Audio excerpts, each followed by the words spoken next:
دوای ساڵێک لە زەواج مناڵێکمان بوو، مناڵەکەشم عمری بۆ 2 ساڵ 2022 سێزدەی هەشت عیدی میلادم لەبۆ کرد. 5 ڕۆژ پاش عیدی میلادەکەی وەفاتی کرد.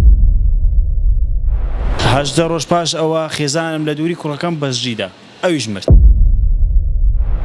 ژیانی هاوسەریم پێکەینەوە 9 مانگان ژیانی هاوسەریمان بەردەوام بوو. خێزانم حملی هەبوو. لەسەر حملەکەی دکتۆر عەبوو عیلاجی لۆ نووسی بەغەڵەتی بۆ هۆکاری ئەوەی کە جەڵتەلەیدا بمری. کەسکاری هاوسەرەکەم گوتیانە تۆ کوشتوتە، تەنانەت مەیتەکان نەدامەوە، تازیەکەشیان نەدامەوە. بینەرانی پایتەخت میدیا لە هەر شوێیەکان سڵاوتان لێبێت. هاتوومەتە لای گەنجێکی شاری هەولێر کە پیشەی بۆ یاخکردنی ئۆتۆمبیلە. ئەو باز لەوە دەکات لە ماوەی ژیانیدا 2 جار هاوسەرگیری پێکێناوە چووەتە نێو پرۆسەی هاوسەرگیریەوە، بەڵام هەردوو هاوسەرەکەی بە هۆکاری جیاواز گیانیان لە دەستداوە و لەو حاڵەتەشدا 2 منداڵ کە هاوسەرەکانی ئەو دووگیان بوونە منداڵەکانیش لەگەڵەوان مردوون. من دەمەوێت بە ئەو بابەتە گفتوگۆ لەگەڵ خۆیدا بکەم بزانم هۆکاری گیان لە دەستدان و مردنی هاوسەرەکانی ئەو چین. کاک یەحیا سڵاوت لێبێت، مادوو نەبیت لە لێرە تۆم بینی کەریکیش بوویت، پێم بڵێ هۆکاری گیان لە دەستدانی هاوسەرەکانت چین؟ سەرەتا بە خێراتنی کەڵاکەدا دەکەم. ئەمن 2019 هاوسەرگیریم کرد، چوومە ناو ژیانی هاوسەری. دوای ساڵێک لە زەواج مناڵێکمان بوو، مناڵەکەشم عمری بۆ 2 ساڵ 2022 سێزدەی هەشت عیدی میلادم لەبۆ کرد. 5 ڕۆژ پاش عیدی میلادەکەی وەفاتی کرد بە چاو نەفەس. بەڵێ 18 ڕۆژ پاش ئەوە خێزانم لە دووری کوڕەکەم بەسجیدا، ئەویش مرد. لە خەفەتی کوڕەکەم جانی سپارد. دوای 2 ساڵ لە خێزانم و کوڕەکەم کە مردن هاوسەرگیریم کرد دووبارە. ژیانی هاوسەریم پێکەینەوە 9 مانگان ژیانی هاوسەریمان بەردەوام بوو. خێزانم حملی هەبوو. لەسەر حملەکەی دکتۆر عەبوو عیلاجی لۆ نووسی بەغەڵەتی بۆ هۆکاری ئەوەی کە جەڵتەلەیدا بمری. ئێستام لە کەناڵەکەی ئەوە داواکارم کەیسی من یەکلایی بکرێتەوە.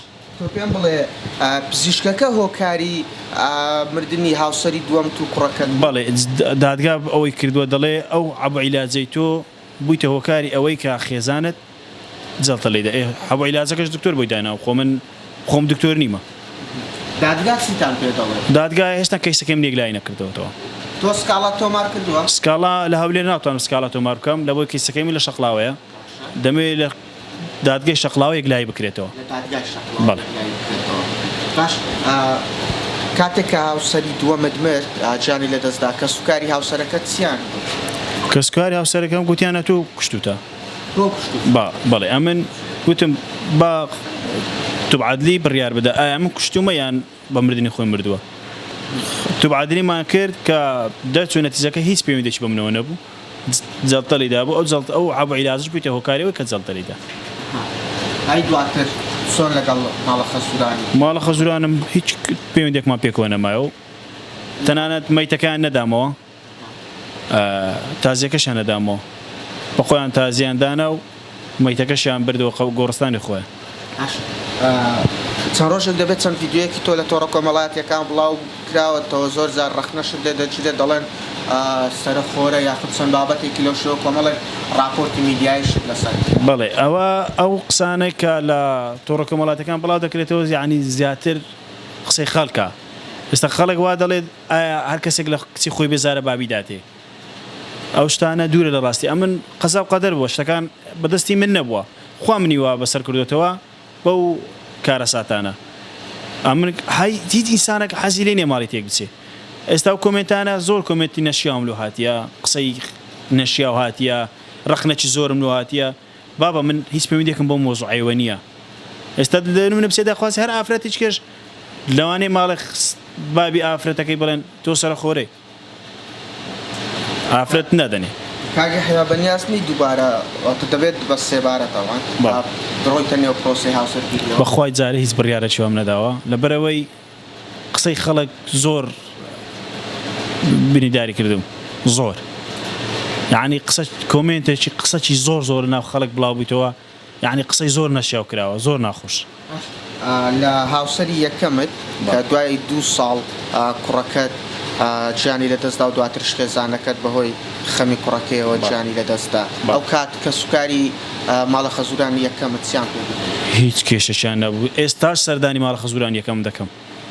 ئێستاش یعنی خۆشەویستیوان هەلە دڵم مایە ئێستاش هەموو پێنجشەمە لەوانەیە دوو پێنجشەم جارێک بچم سەرچیان لێدە دەچمە ماڵیان نانە ئێستاش خزماتیەوە مەمایە علاقەمە مایە لەگەڵ ماڵ خەزورانیەکەم بەس لەگەڵ ماڵ خەزورانیەکەم هیچ پێویستێکمان پێکەوە نەما. ئێستا پلانی تۆ بۆ داهاتوو چییە؟ چۆن کەیسەکەت یەکلایی دەکەیتەوە؟ چۆن دووبارە ژیانێکی نوێ بۆ خۆت دادەگیرسێنیتەوە؟ دەمەوێت کەیسەکەم یەکلایی بکرێتەوە، یعنی نامەی لەو قەڵەقی بژیم. ئەم دەمێت کەیسی من یەکلایی بتەوە بزانم ئایا ئەو دکتۆرە نەتیجەی چی دەبی. ئەم دەمێت ئەو دکتۆرە بگاتە حەقی یاسایی خۆی، قانون سەروەرە، قانون دەمەوێت ئەو کەیسەم لەو یەکلایی کاتەوە. کەیسەکەم هەر دەمێت بێتە هەولێرێ لە شەقڵاوەیە. بەڵێ لە شەقڵاوەیە. لەوێ دادوەر چیان پێ گوتی؟ دادوەر هیچ بڕیارەشی نادا، بەس لێکۆڵنەوە دەکە جارێ. تەنانەت هەتا ئێستا لە 2/11/2024 دەستگیر نەکراوە؟ نا دەستگیر نەکراوە، تاوەکو ئێستا دەستگیر نەکراوە. لە 2/11/2024ەوە هەتا ئێستا مۆبایلەکانیشم عەجزە لەوێ. بۆ مۆبایلەکان دەڵێ نادەینەوە لێکۆڵنەوە دەکەین جارێ. لێکۆڵنەوە لەسەر مۆبایلەکان. باش کۆتا قسەت یاخود بڵێم پەیامی تۆ چییە؟ پەیامی من ئەوەیە خەڵک واز لە بوختانکردن بینی، قسەی نەشیاو نەکا. یعنی ئەمن ئەو کەیسەی من جیاوازە، من قەزا و قەدەرە، شتەکان بە دەستی من نەبووە، قودرەتی ئیلاهیە، بەس داواکارم لە خەڵک قسەی نەشیاو نەکا. زۆر سپاس. بەیوام ئەوەش کە کەیسەکەت یەکلایی بێتەوە. زۆر سپاس. بینەرانی پایتەخت میدیا ئەوەی گوێبیستی بوون گوتەی کاک یەحیا بوو، ئەو گەنجەی کە لە شاری هەولێر دادەنیشێت و پیشەی بۆ یاخکردنی ئۆتۆمبیڵە و باس لەوە دەکات لە ماوەی ژیانیدا دووجار چوەتە نێو پرۆسەی هاوسەرگیریەوە. جاری یەکەم کە دوای زەواج دواتر منداڵێکی کوڕیان دەبێت، دوای 2 ساڵ لە ژیانی کوڕەکەیان گیان لەدەست دەدات و کۆچی دوایی دەکات. بەهۆی خەمی کوڕەکەیەوە هاوسەرەکەشی گیان لەدەست دەدات لە پرۆسەی یەکەم جار. بەڵام لە جاری دوای ئەوەی کە بۆ دووەمین جار هاوسەرگیری دەکاتەوە، بەهۆی ئەوەی کە واتە دوای 9 مانگ خێزانەکەی لە لای پزیشک دەرمان وەردەگرێتن، نەخۆش دەبێتن بەهۆی دووجانیەوە. دوای وەرگرتنی دەرمانەکە بە گوتەی خۆی پزیشکەکە بە هەڵە بۆی نووسیەوە خێزانی دووەمی بە منداڵەکەیەوە گیان لەدەست دەداتن. تاکو ئێستا کەیسەکەی ئەو لە دادگایە دەڵێت لە دادگایش لە شەقڵاوەیە داوا دەکات کەیسەکەی هەم بۆ بگەڕێنرێتەوە هەولێر، هەمیش بابەتەکەی لە بەرژەوەندی ئەو دای یەکلا بکرێتەوە.